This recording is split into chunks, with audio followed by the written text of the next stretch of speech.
Now, I'm very excited on this next edition of Isolation Interviews with myself, Matthew Rolland. I'm joined by an amazing guest, the fantastic Ade Adepitan. Thank you so much for joining me. No worries. Thank you for inviting me. Now, obviously, life at the moment is very weird. How are you coping with lockdown? What's sort of keeping you going at the moment? um, well, the first sort of initial period just before lockdown, I had symptoms. So I was really ill, and I was basically in bed for about 11 days. Not well at all, with a temperature and a bad cough and no taste. So it was literally watching weird stuff on Netflix with my wife, thinking that I was in some surreal world on psychedelics or something, because it was just crazy. But once that was over, literally, um, my sort of like symptoms ended sort of after about 10 days. I had another 4 days in isolation. And then 2 days after that, it was my birthday. And it was like literally 2 days before my birthday, it was announced that we were going on lockdown. So I had the whole situation of celebrating my birthday on lockdown. But what I did was I created a live stream, which my other half has been asking me to do for ages. So I did a live stream which I was doing on Instagram, and I hosted a live stream every day where I read a chapter from the first one of my children's books. And that really kept me busy because I just got really into it, creating music for it, creating content for it, promoting it and stuff. And it's weird that during this lockdown period, I felt like I've been busier than ever doing stuff like that, because it got a really good response as well. So yeah, basically making live streams, cooking a lot, enjoying my wine collection, watching a lot of Netflix stuff, trying to keep fit. It's actually been quite good to have a period where you feel like you're in control. It's probably sounds like counterintuitive, because where the world is being, taken over by this virus, which is virtually out of all of our controls. But I think when you're at home, yeah, and you know what your day is, you know what you can and can't do, you basically can take control and you can be quite creative. So uh, I found it actually it's been quite a fulfilling period, apart from obviously what is going on in the wider world, which is awful. But the stuff that I'm doing at home and the stuff that I'm managing to get done, and also spending more time with my wife, and speaking to my mum on phone. I taught my mum how to use WhatsApp video, which probably was the biggest mistake of my life now. Um, so she'll be video calling me constantly all the time now. But yeah, it's been an interesting period. And what would you say going forward? Do you think that, because obviously, we have as a world, we've become so close, although we can't physically touch, friends, family, we can't hug them. Would you say it's brought people closer together? Um, well, I don't know whether it's brought people closer together. What I would say is, I think after this, um, even if it's only temporarily, but I think we'll appreciate, and there's a lot of things that we won't take for granted, like contact with friends and family, being able to go out when we want, whenever we want, to wherever we want. A lot of those things, a lot of those liberties that we had before Corona. Like a friend of mine's now saying we're going to probably change BC into before Corona instead of before Christ. But I think all the stuff that we could do that we took for granted, fly anywhere around the world, go to parties, have big gatherings, go to football matches, big sporting events, concerts, festivals, all of those things. Now I think we'll cherish a lot more, and it probably. I'm trying to think of the most tactful way of saying this, without sounding crass, because this is a serious time, and I fully appreciate how serious this pandemic is. But I also feel that we probably, as a world, as a planet, have needed this period of reflection, this moment to just pause and really try and think about what is going on in the world and what is going on in our lives, and what we value. And I think for me, I'm starting to value. I already did. Friends and family were the most important thing to me, and health as well. Health is wealth. It's never been a truer statement as it is now. And the other thing is, people have got to look after their physical health, but at the same time, their mental health as well, because this is a time when, people could so easily, fall off the slippery slope and go into sort of a downward spiral. And they just need to, keep, looking after themselves as well as, people around them. Yeah, sure, of course. And I think, over the last 4 or 5 years, certainly with the stuff Prince Harry has done, and other prominent high profile people have actually made us much more aware and much more comfortable about talking about mental health, and seeing that mental health is the same as physical health. We go to the gym and we train, and I do a lot of sports, and people go out running and stuff to take care of themselves and watch what they eat. But we've also got to do the same thing for our mental health. And this period of being in lockdown has probably put the biggest strain on our mental health that we've ever had. And maybe it's given people more of a time, a period to start thinking about that. I think we are also struggling with a world of so many distractions. Even myself, constantly online, looking at social media, watching TV, and sometimes you do need those moments of just absolute silence and peace. And I think that's something we take for granted. Until you turn everything off, shut everything down, you don't really know how beautiful silence and peace is. I mean, there never is truly silence, but just the sound. I'm going to sound all hippie and way out there, but just the sound of nature. The birds tweeting, the trees, then the leaves flapping, and even the rain banging on your window. Just to get back to that and breathe and understand and just try not even to think about stuff. I think that is good for your mental health. And maybe, by default, people are taking care of their mental health because they probably will have those moments of silence, even though they don't want it. I know, I mean, I've got a lot of friends who've struggled with mental health, and sometimes they say it's the silence that's the scariest part. But I actually think I thought silence was the scariest part until actually I had silence, and then I realized actually it's not that scary. It's quite peaceful. And also, there's so much out there at the moment. I mean, for example, if anyone is kind of struggling, or, there's videos out there, there's people doing exercises, reading stories, there's cooking, there's literally, you could go online and you could find anything to kind of, sort of keep you occupied, whether you want to, keep your fitness level up to a certain, bit Joe Wicks, you do a bit of cooking with whoever, there's so many different things you can kind of, learn a language if you want, spend time and look after yourself.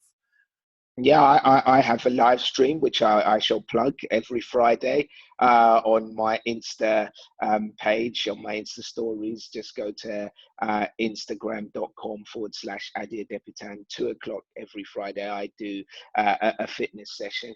I mean, that's the thing is, what's important is it should be about choice. I think people shouldn't feel obliged to have to do anything. If you want to spend this period as a period of contemplation and reflection and reading and just chilling out, do it. I fully appreciate, and I'm part of the people who are creating all this content online, and so is my other half. And I enjoy doing it, but I also feel that people shouldn't also think, you know, for that they shouldn't have FOMO and think, oh, if I don't go online, if I don't check out what's going on, don't see what the latest cooking trend is, what James Martin is cooking, or what their fitness session Joe Wicks has got, or what BBC Education is doing. I don't think that's an issue either. It's fine to just sit in your house and just chill, or just chat to people who are in your house, or chat to your friends as well. I think this should be a moment of, as I said, it probably feels like something that's counterintuitive, but it should be seen as a moment of freedom. You have personal freedom within your own space now. You're not controlled by your job. So many of us are controlled by work. Our lives every day revolve around work and children. What time we've got to get to work, and once we get home, whether you're dealing with your kids, and once you've got your mind off the kids, you're then thinking about work the next day and thinking about bills. Well, we've got a period now where all of that's out the window, and enjoy it, savor it, take it in. Now, we must talk about last week, because the big night in, which you were obviously a part of, was a huge success around the whole of the UK. And obviously you were there for 8 o'clock, the big round of applause for the NHS and key workers. You must have been so honoured to have been a part of that. Yeah, it was it was a beautiful moment. It took me by surprise because I was at the hospital that I was at in East Surrey. It was I'm trying to remember the name of the hospital. I can't remember the hospital, but it was in East Surrey Hospital, and there were a load of nurses and staff that had gathered, as you'd expect. There's a BBC OB, it's going to be live on TV. And they'd all gathered and they were out to clap, which I kind of felt a little bit embarrassed about, because I thought I should be applauding them. They shouldn't be applauding anyone. It should be us applauding them. But anyway, they'd gathered, and it was quite a big group. There was a lot of hoo-ha to make sure there was the social distancing was adhered to.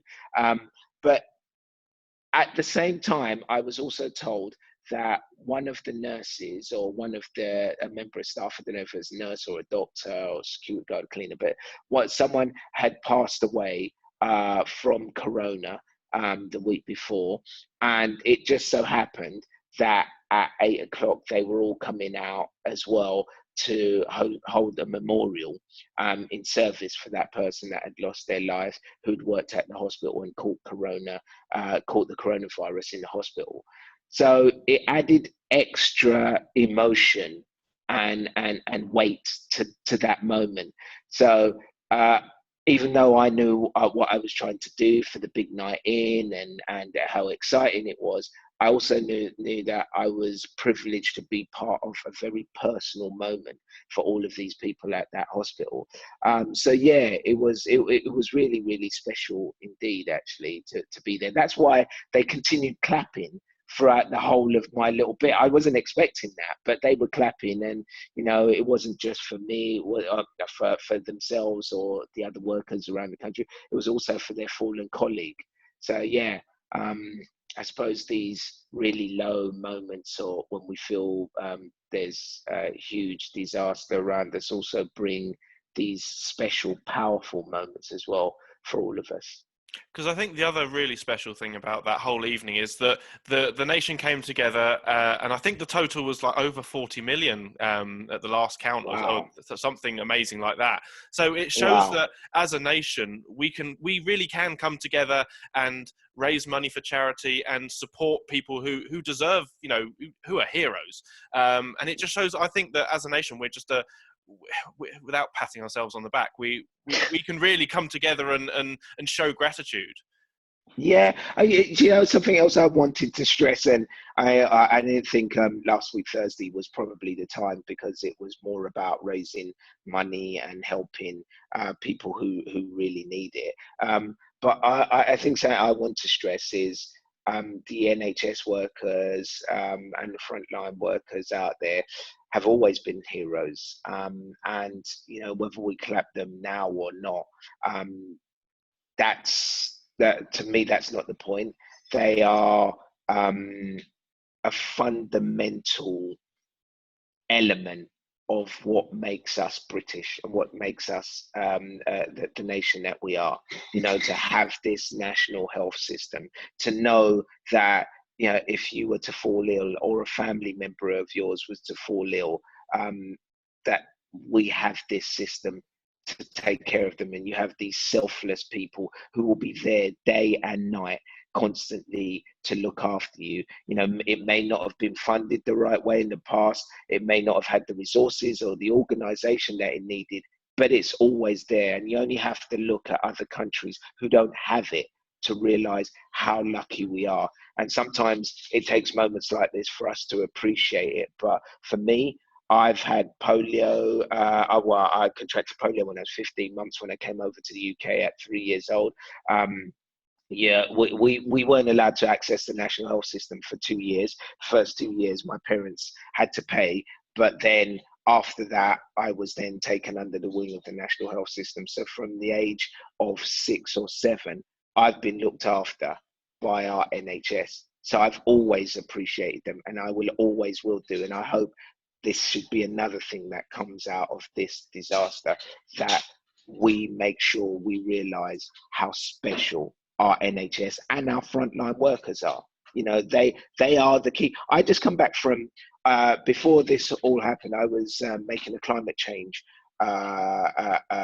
series for BBC Two, which hopefully we'll get to finish once the lockdown is over and travel bans and restrictions are taken down. But I came back from a country called Bhutan. And for people who don't know much about Bhutan, the Kingdom of Bhutan, it's extraordinary what they do. One, because of where it's situated. I won't go into too much detail. Hopefully, when you see the series, you'll realize more. But the main thing is, they place their values on something what they call GNH, gross national happiness, and they see happiness as more important than material wealth. The highest paid people in Bhutan are school teachers, because they see them as the most important thing. And I think from this, we should start seeing that these fundamental people, school teachers, nurses, doctors, bin men, the people that keep our society going, keep it ticking, they're the most important ones. They're the ones. Yeah, I was going to say, well said. I couldn't agree with you more, and it just shows that I would say our frontline workers are undervalued, and hopefully, this will shine a light on that. And going forward, fingers crossed, hopefully, they'll feel more appreciated going forward. Yeah, I hope so. I mean, I hope this isn't something that's temporary. I hope we don't have goldfish memories, and in 2 years' time, that we haven't forgotten this. Maybe the government need to have a remembrance day for this. For what we've been through this period. I think a monument or a statue erected somewhere in the UK, or in all towns in the UK, to remember this moment, so we don't forget about the people that kept us alive and kept our country going during these extraordinary times. Now we must say, because you're a very busy man, you've always flying around the world. What would obviously you said about the documentary that you were working on, but what else would you have been doing now that obviously has been put on hold? I would have been doing a book tour. So I've got a series of children's books out. The third book came out on World Book Day just before lockdown. I think it was like the 5th or 6th of March. And I was due to go around the UK to schools, to festivals, touring and meeting kids and talking about the book. I'd actually done a few festivals before the whole coronavirus had hit and got into full swing. And it was unfortunate because a lot of kids have contacted me on social media and schools, and they've said, how sad they were that I couldn't come because they were so looking forward to having me in the school. And that was, I think, one of the reasons which really spurred me on to do the live stream. In order to sort of say to these people, thank you. I really appreciate how much you care and you're interested in the books. And here's something back from me. So I would have been doing that. I would have been working on another series because the one that I was doing it would have been finished at the end of March. Ironically, it's a climate change series. We'd been to Australia, Solomon Islands, Bangladesh, Bhutan, and ironically, the only two countries we had left to go to were China and the USA. Oh, okay. And because of even back when we were supposed to go there in February, it was still becoming very apparently extremely difficult to go to those places.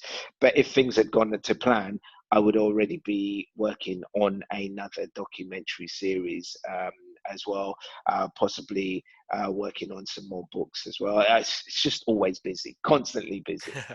Now, I just want to say it's been an absolute pleasure talking to you. Thank you so much for giving up your time. And just before You're we welcome. go, is there any messages you'd like to give to anyone watching or anyone in hospital who's recovering from various illnesses and injuries? Well, listen, my heart goes out to everyone out there, who may be struggling or who is in hospital right now. Um, uh, this is this is a crazy time, but I know we will get through this. We will get through this together. As they say, all things will pass, and hopefully we'll come through. A bigger and stronger nation and a more together nation. So just my love and my good wishes to everybody out there. Thank you so much, Ade. It's been an absolute pleasure, and keep safe, of course. Yeah, and you, Matthew. Take care. Thanks, mate.